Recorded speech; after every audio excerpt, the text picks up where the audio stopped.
I remember being not much more than a child, sitting at my grandfather Dimitri's house.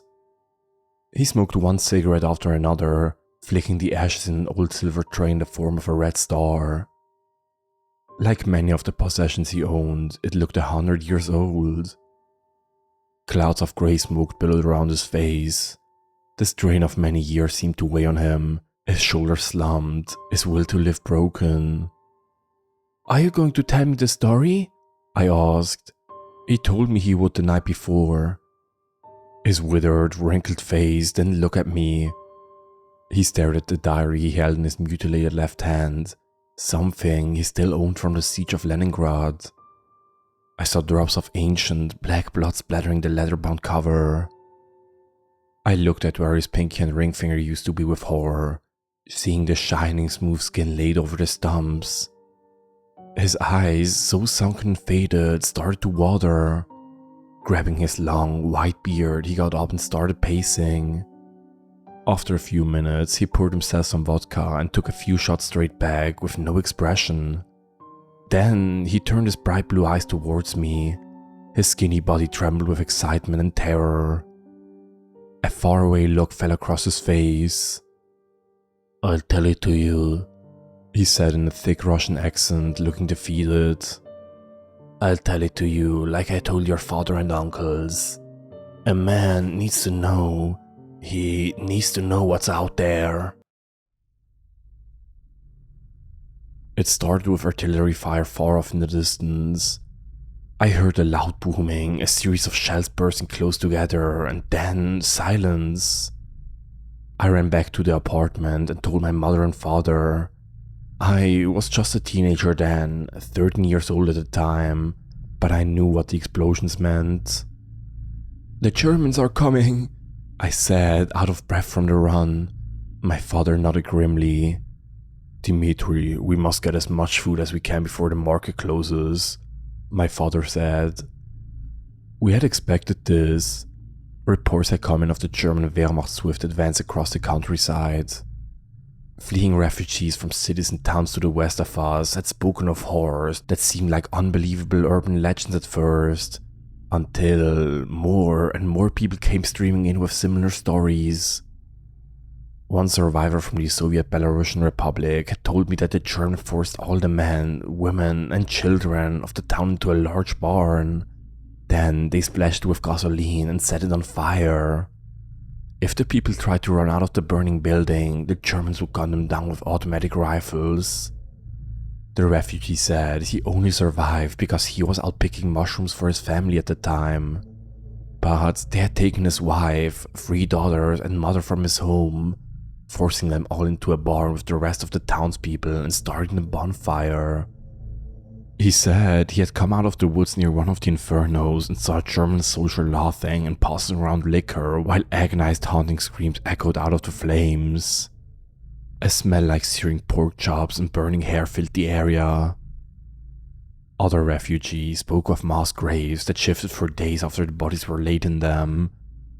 They said the Germans would quickly try to shoot every person in the head, but sometimes they missed or only grazed the skull. Nevertheless, the Germans were always efficient, and the stunned victim would get pushed in and buried alive. "We need to move toward the city center," my father said, glancing at my mother with his cold, steel-grey eyes.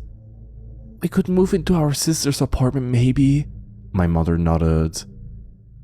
My aunt lived almost directly in the center of the city, the place that would hopefully be captured last.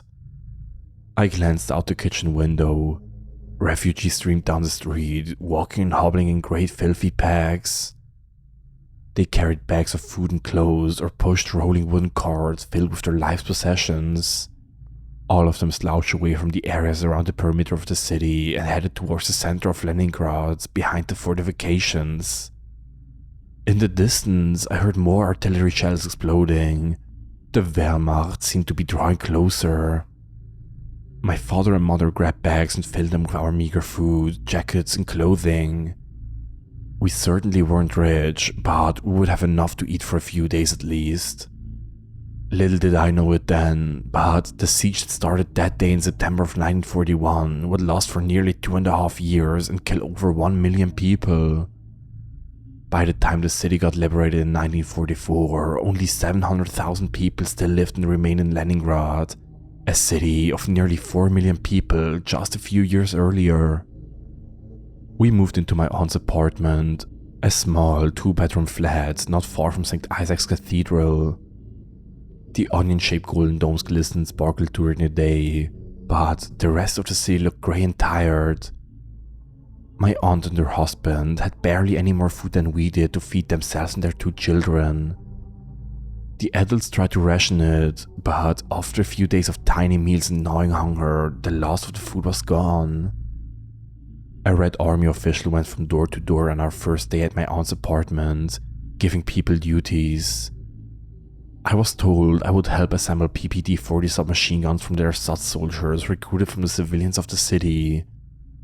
My father, mother, aunt and uncle were told to go help dig trenches around the city center. We had worked in starvation conditions for a couple months like this.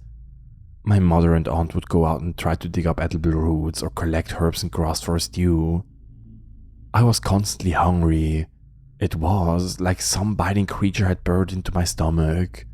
All I could think about was food, all the time, food. The adults had come back in great pain, with sores on their swollen feet. They said they had to stand in pools of stagnant water at times when they dug trenches and helped with the fortifications. I could only hope they would finish long before winter and the biting winds and snow began. On a mild day in November 1941, I walked up the narrow stairs of my aunt's apartment building, opening the hallway onto the 3rd floor. I looked out a window and saw night had already come, blanketing the sky in black and nothingness and grey, dirty clouds. I had my mother and father's ration cards on me, since I had grabbed our meager daily portions of sawdust bread on my way home from work. A door swung open next to me, and I saw one of my neighbors peering out through the cracks. His dark eyes met mine. His gaunt, staring face morphed into a friendly smile. Raising one hand, he hailed me and asked me to stop. I had met him once or twice before. My father had told me his name was Mr. Kolosov. He was a laborer, and even after the period of starvation we had all endured, he still looked straight and tall with thick muscles and heavy calloused hands. "Boy," he called conspiratorially, "come here for a moment."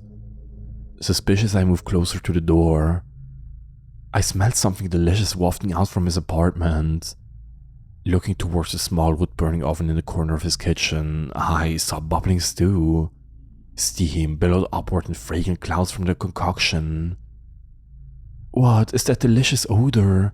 I asked, already hooked. "Is that meat?" The man nodded happily. "I have a connection on the black market for meat," he whispered. "Would you like to try a bowl? Perhaps we can find ways for you to repay me, let's say." I quickly nodded, and he motioned me into the kitchen with a wave of his massive hand. Before he closed the door, I saw him check both sides of the hallway for something. I clambered over to the pot as if in a dream. I saw thick, fresh morsels of meat mixed with carrots and cabbage and celery. It smelled like heaven. My stomach growled loudly. The government had given my family some bread cut with sawdust, and that's all we had really eaten besides grass and herbs. The sawdust bread had a crunchy, woodsy taste and hurt my stomach every time I ate it. The Soviet government had cut our rations of sawdust bread 6 times in the last month and a half, since they had such a hard time getting through the German and Finnish encirclement of the city. I turned back towards Mr. Kozlov. Out of the corner of my eye, I saw something gleaming a dull silver as it swung towards me. I instinctively jumped back, my heart pumping. He was using a piece of steel rebar a few feet long like a club, trying to smash my skull open. "Stay still, boy!" he screamed, swinging the bar back and forth. It whipped through the air so close to my face that I could feel the breeze gave off as it whistled past my face. I looked around for a weapon, thinking I was done. How could I fight this crazed man who was stronger than me and armed with a metal bludgeon?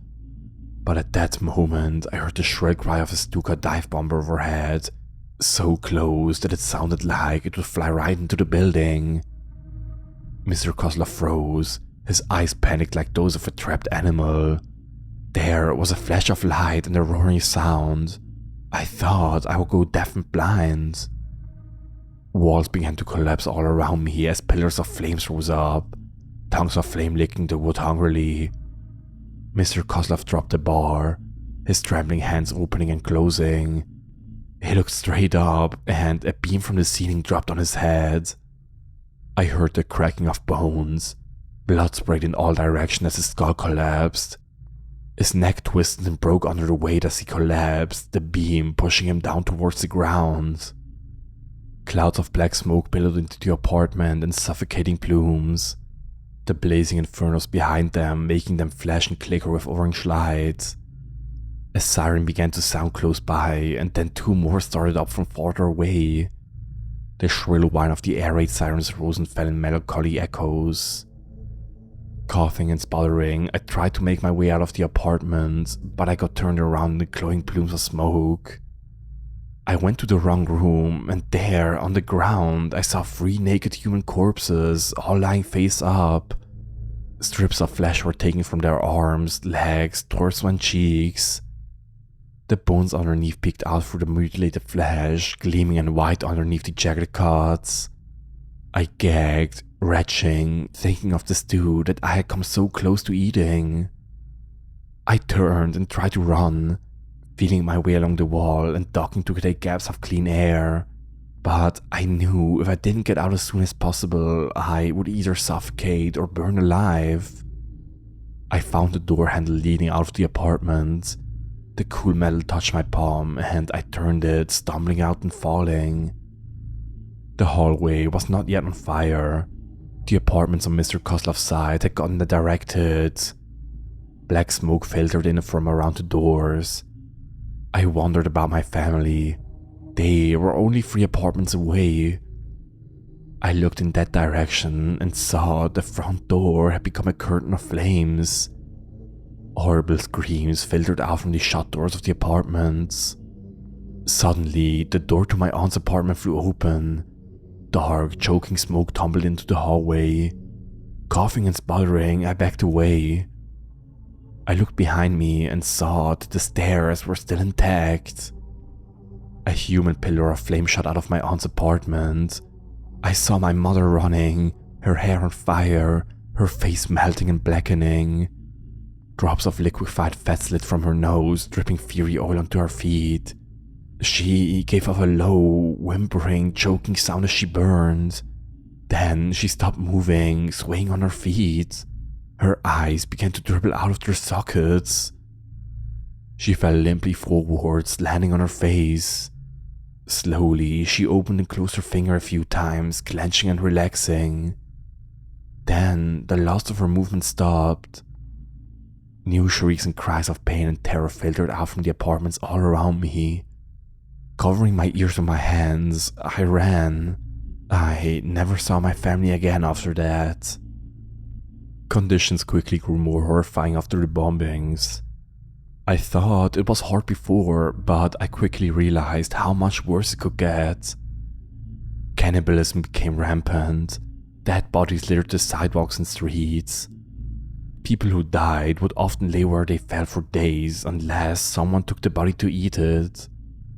It was considered lucky to be buried in a mass grave. There were simply not enough healthy people to remove the bodies from the streets and houses and apartments. Most everyone was, after all, either sick or starving to death, or both. Parents no longer allowed young children to go outside by themselves because they would disappear into thin air and appear later in the black market meat trade. Some people tried to peel wallpaper off their apartments and eat the paste. Others ate grass or tried to bow leather shoes and belts to eat them. Bugs, mice and rats became delicacies, and anyone who had grasshoppers or crickets could trade them for a high price. I ate so many rats that I learned to think of them as tiny roasted chickens so I could choke them down. After the death of my family, I was sent to live in a communal orphanage in the center of the city. Many children had already lost their parents to disease, starvation, bombings, or suicide. However, no leeway was given. Even children as young as 6 were sent to assemble guns or help to dig the trenches. I kept my mother and father's ration cards. I also never reported their deaths. I knew I could continue to claim their rations, perhaps indefinitely. I awoke on a cot in the darkness, my thin, ragged blanket barely providing any protection against the biting cold. Looking around in confusion, I wondered where I was for a long moment. And then the events of the last few months came crashing down on me. I felt the sharp hunger pangs rising up like stab wounds from my stomach. I ran my hand over my chest and felt the ribs sticking out. My skin stretched as tightly as a snare drum over the protruding bones. A small oil lamp stood on a nearby table. I walked slowly over, trying not to run into anyone else's cot. I couldn't see much more than silhouettes, but I got it lit and prepared to head towards the bathroom. Since there was no electricity or running water, the bathroom consisted of a large, stinking wooden bucket that we all relieved ourselves in. The smell rising from them was atrocious, like rotting urine and hot feces mixed with the stink of sickness. A hand grabbed my shoulder. I jumped. Spinning around, I saw my mother standing there, her skin burned to a crisp. I smelled something new now, something like burning meat and napalm. "Dimitri," she whispered slowly. The blackened skin on her body cracked as she leaned forward. I saw rivulets of translucent yellow pus and streams of dark, partially clotted blood rolling down from their wounds. I backed away, knocking one of the buckets over. I felt warmth cover my shoes as the rank, liquefied sludge spilled on me. She raised her arms towards me like a child asking to be picked up. "Mother?" I asked. "Mother, is that really you?" "Please help me," she said through bleeding cracked lips. "It hurts." I had no idea how she was still alive. Something felt wrong about the situation. There was no way anyone in that condition could be alive, less likely walking than talking. I looked past the burnt body, judging my chances if I tried to run. "Dimitri, please, don't you recognize your own mother?" The figure began to laugh, a sound like a choked death gasp. Patches of dead, blackened skin began to fall from the abomination's body, swaying like autumn leaves as they slowly drifted down to the cold stone floor. Tatters of destroyed cloth dissolved around its torso and legs. I watched in horror as the flesh continued to dissolve. Underneath, I saw something demonic and inhuman. Its face looked flipped inside out, with gleaming muscles running across its cheeks. Its nose looked like a snake's, just two gaping holes giving a glimpse deep into the sinus passages. Blue veins and red arteries pulsed. Its eyes shone a strange gold color, filled with an inner luminosity that throbbed in time with its heartbeat. It wore a black robe that covered its demonic body. Its face twisted into an insane, righteous grin as it ran at me. It came at me at superhuman speed, a blur of dark motion. Instinctively, I grabbed the handle of one of the buckets near my feet. The handle was slick with human waste. As it reached me, I swung the bucket with all my strength at its demonic face. Its grin seemed to falter for a moment as the wood smashed into the side of its mouth. The human waste exploded into a disgusting geyser. The bucket broke into 1,000 splinters. I felt my face get splattered with the waste. It went in my mouth and my eyes. Spitting and gagging, I ran. Screaming in terror, I ended up waking up everyone else in the sleeping chamber. They looked at me with panic and curiosity. I can only imagine what they saw. a young, wild-eyed boy covered in excrement.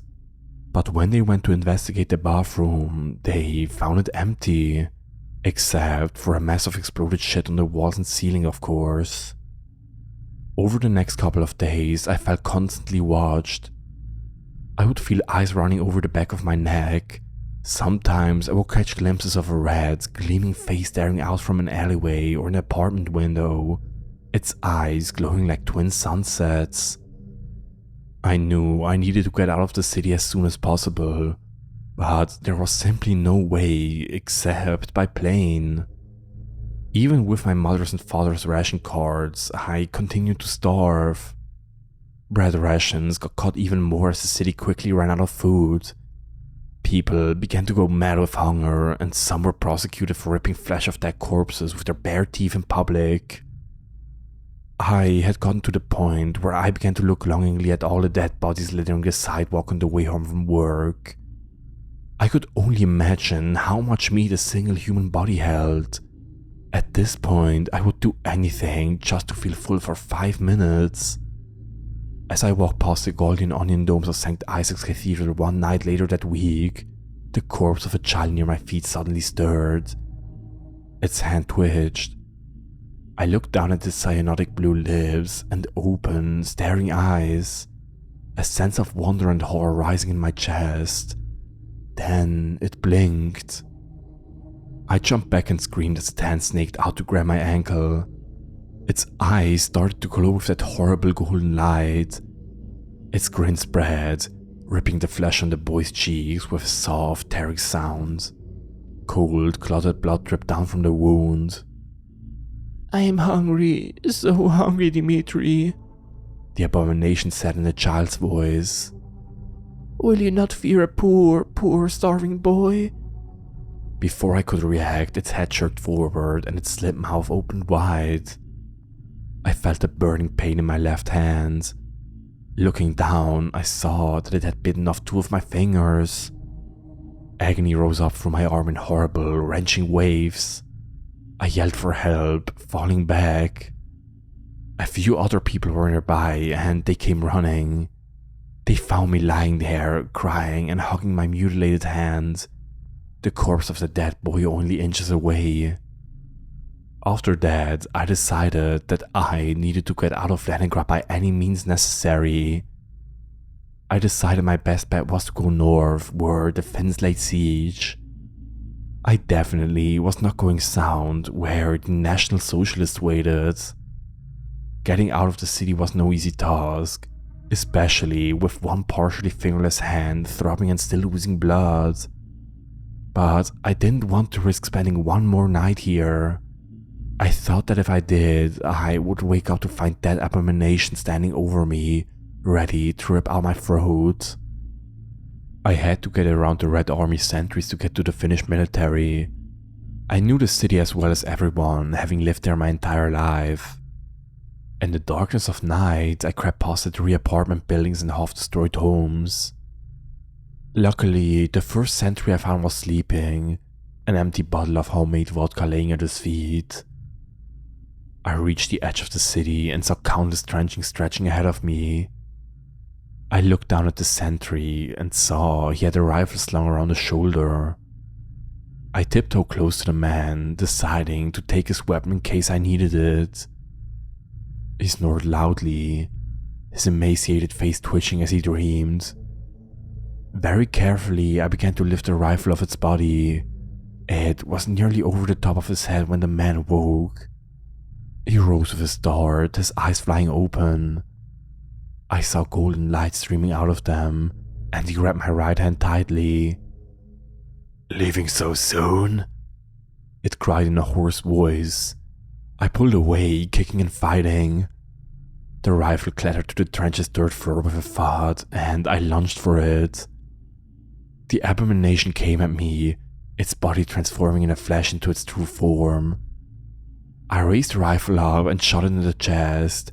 It shrieked an inhuman wail that echoed through the dark night around us. Then I ran for my life. I ended up making it outside of the fortification, though the last sentry fired a shot at me as I passed. I heard it whistle near my head, but I didn't slow down. I knew if I stayed here another minute, I would die. The Finnish sentries ended up seeing me and screaming orders. I dropped the gun and told them I was a defector. They quickly arrested me and brought me to a prisoner of war camp where I spent the rest of the war. Hell, compared to what I had seen in Leningrad, the prisoner of war camp was basically a vacation. I later met your grandmother and we immigrated to the United States. I thought I had lost that abomination forever until a few days ago.